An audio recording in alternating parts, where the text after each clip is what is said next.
আমরা হচ্ছে ঢাকা থেকে মর্নিংয়ে সকালে রওনা দিচ্ছি, এখানে পোশাক 11টা বাজছে, 2.5 ঘন্টা লাগছে এই সিরাজগঞ্জে গোলাম মামার হোটেল। অনেক সুন্দর খাবার। আমরা সকালে নাস্তা করিনি, এখানে এসে আমরা আসলে খাবার টাবার খেলাম। খুব ভালো একটা দিন গেল। হিউজ পরিমাণ গরুর গোস্ত।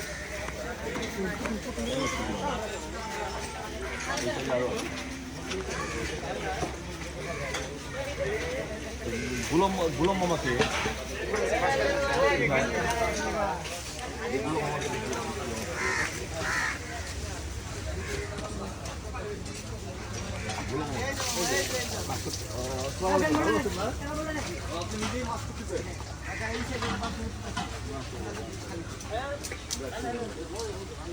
এটা আমাদের গুলাম মামা, এটা আমাদের সেই গুলাম মামা হোটেল। আমরা আসলে আসার জন্য চেষ্টা করছিলাম, আমরা আজকে সময় পেয়েছি, এই জন্য আমরা সকালের দিকে আমরা রওনা দিচ্ছি। এই আমাদের গুলাম মামা খুব ভালো একটা মানুষ, রান্না অনেক টেস্টি, নিজের কাজ নিজেই করে, এটা বড় ব্যাপার সব থেকে।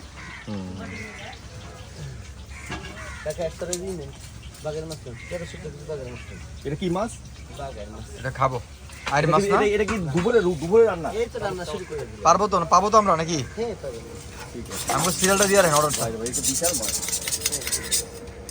এই মাছটি আমাদের দিবেন? না কাকা, এটা আমাদের দিবেন? খালি কত মাছ তুলে নেব। এটা কি মাছ কাকা? আপনি যেটা নেন এই পিস এই যে হ্যাঁ খাবো। এই পিস আমরা খাবো বলে দিকে নেন। পিস। আর আইরমো না, আইরমো না, পাঙাশ, না পাঙ্গাস বোয়াল মাছ, আই মাছ। বাঘাই। ওকে ওকে ঠিক আছে।